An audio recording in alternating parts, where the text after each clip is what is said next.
She slammed her palm on my Jeep's hood and yelled, "You can't park this junk here. My daughter needs this spot." I stared at her, trying to understand what was happening.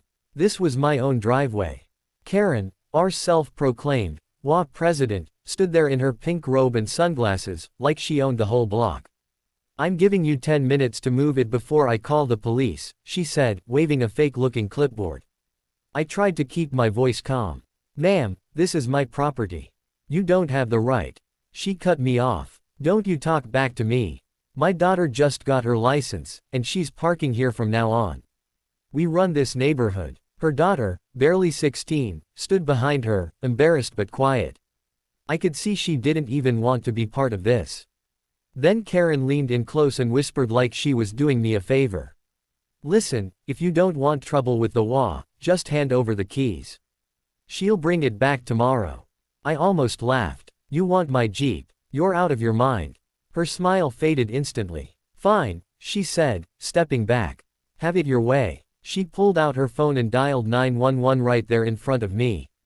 "Hello, police. Yeah, I need officers at Maplewood Drive. There's a man trespassing and threatening me on HOA property." I froze for a second. She was really doing it. Lying to the cops. About me. The thing is, she didn't know who she was calling them on.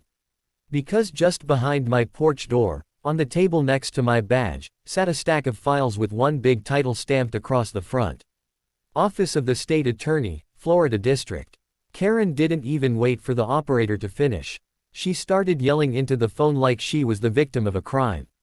"He's yelling, waving something, he looks dangerous." I just stood there, hands in my pockets, watching her put on the performance of her life. Neighbors peeked through blinds, phones already out. That's the thing about this street, people love drama until it's their turn to face it. A patrol car rolled in barely 5 minutes later. 2 officers stepped out, hands resting on their holsters.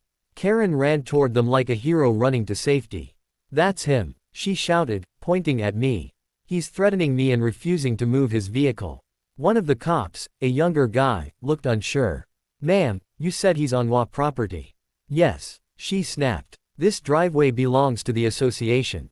He's trespassing." The officer looked down at his notepad, then at me. "Sir, can we see some ID?" I nodded calmly. "Of course." I reached into my back pocket and pulled out my wallet. Karen smirked like she'd already won. But when the officer saw the gold badge inside, his eyes widened. "State Attorney's Office," he said quietly. Karen's grin froze. "Wait, what?" I met her eyes, voice steady. "You just called the police on a state prosecutor. For parking in his own driveway." For a moment, everything went silent. Even the wind seemed to stop. The second officer looked from me to Karen, confused. "Ma'am," he asked slowly, "do you have any proof this property belongs to the HOA?" Karen stuttered. I don't have it right now, but my husband, he's on the board." "No, he's not," I interrupted. "The HOA dissolved 2 years ago. You've been printing fake notices." Her face went pale. She tried to laugh it off, but her voice cracked. "You can't prove that." That's when my phone buzzed.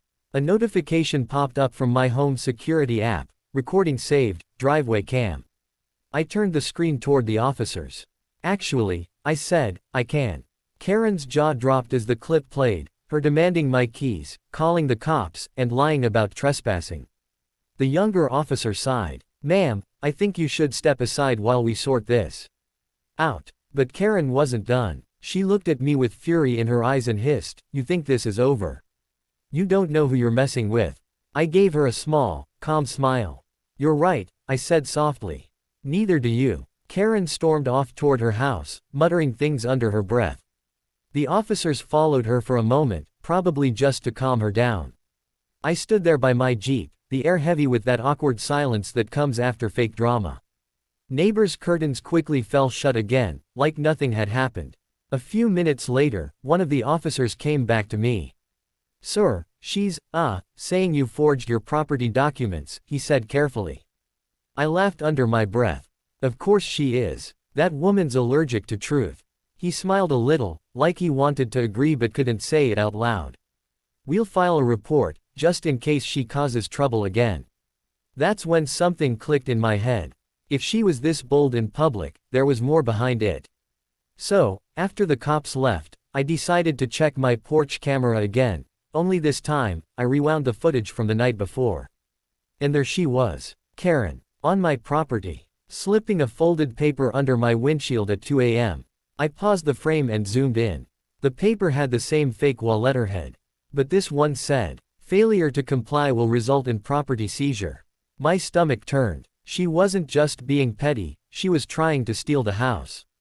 The next morning, I drove straight to the county records office. The clerk, an older man who'd seen everything, checked the system and frowned. "Sir, there's been a transfer request filed under your address. It says pending approval." "Transfer to who?" I asked. He looked at the screen again. "To a Mrs. Karen Whitmore." I felt my pulse spike. She had actually tried to transfer my house to her name.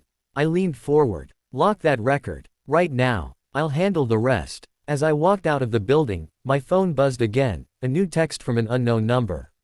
"You should have just given me the Jeep. Now you'll lose everything." I stopped in the middle of the parking lot, the sun blazing overhead.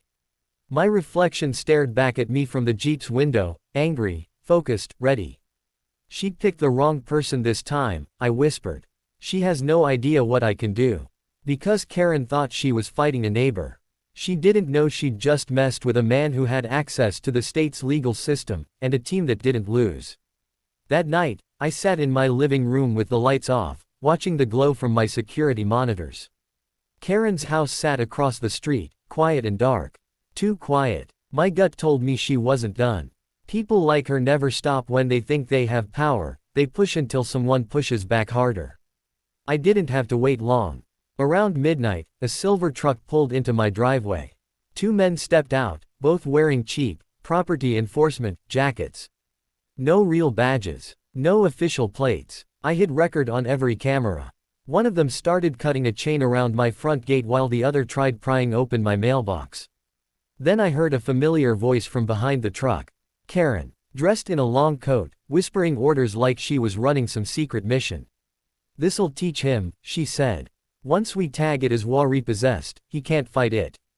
I stepped out onto the porch and flipped on the floodlights. "Funny," I said, because I was just thinking the same thing. They all froze. Karen's eyes went wide as she recognized the cameras above me, blinking red. The men dropped their tools, mumbling excuses about just following orders. I walked closer, holding my phone. "You just committed breaking and entering. And since you filed fake property claims under state jurisdiction," I opened my badge wallet and held it up to her face. "This just turned into a felony." Karen's voice shook. You can't arrest me." "I don't have to," I said. "But my friends can." Within minutes, two unmarked state vehicles pulled up. My colleague, Detective Ramos, stepped out. He looked from me to Karen. "Is this the one you mentioned?" "Yeah," I said. "She's been faking HOA authority, forging documents, and trying to steal my property." Karen tried to protest, but Ramos raised a hand. "Ma'am, we've already confirmed multiple reports tied to your name. You'll need to come with us." Her confident tone vanished. "This is a mistake. I was just trying to keep the neighborhood clean." Ramos nodded slowly. "By hiring men to break into someone's house." As they placed her in the back of the car, she glared at me through the window. "You think this ends with me?" she hissed. I leaned down, meeting her eyes. "It ends where it should have, when you learn you can't steal what you don't own." The door slammed shut, but something about her last words stuck in my mind. "You think this ends with me?" And the next morning, I found out why. Because my Jeep was gone. The empty driveway hit me like a punch. The Jeep, the one thing my late brother left me, was gone. No note, no noise, just tire marks leading toward the street. My stomach twisted. Karen was in custody, but her words echoed in my head. "You think this ends with me?" I pulled the security feed. The footage showed a tow truck around 5 a.m., no company logo, no paperwork, no call record. The driver wore a cap low over his face, but when he turned toward the camera, I recognized him. Karen's husband. He'd taken it while she was being processed. I could have exploded right then, but anger wouldn't win this time. I dialed a number I'd saved for emergencies, my partner in the state attorney's office, Marla. "Marla, I need a trace on a stolen vehicle," I said. "And it's personal." She heard the tone in my voice and didn't ask questions. Send me the plate. I'll ping it. 2 hours later, my phone buzzed. Found it. It's sitting at a storage yard on Route 19. Belongs to a shell company, Whitmore Community Holdings. Karen's husband had used her fake HOA to stash my Jeep in their private impound lot. When I arrived, the gate was locked, the place half abandoned. I showed my credentials to the responding officers who met me there. We moved in quietly. And there it was, my Jeep, parked between two junk cars, tags ripped off. But what caught my eye wasn't the missing plates. It was the stack of files on a nearby desk, copies of fake wall letters, property deeds, and a long list of names. Dozens of homeowners. It wasn't just me. They'd been scamming half the neighborhood. I turned to the officer beside me. Seize everything. These people were running a full real estate fraud ring under the name of an HOA. Later that day, I stood outside as the tow truck brought my Jeep back home. Neighbors gathered, whispering. Some clapped quietly. One woman came up to me, tears in her eyes. They took my savings. I thought no one could stop them. I smiled softly. They stopped themselves. By evening, the news broke, fake HOA couple arrested in multi-home fraud scheme. Karen and her husband both charged with forgery, trespassing, and property theft. As the reporters packed up, I leaned on my Jeep, watching the sunset hit the hood just right. I didn't fight for this state, I said quietly, just to let people like them take it apart. The neighborhood was peaceful again, no fake notices, no threats, no screaming across driveways. Just quiet. And every time I looked at that Jeep, I remembered one thing. Sometimes, the loudest bullies fall hardest when the truth speaks. Softly, but with power.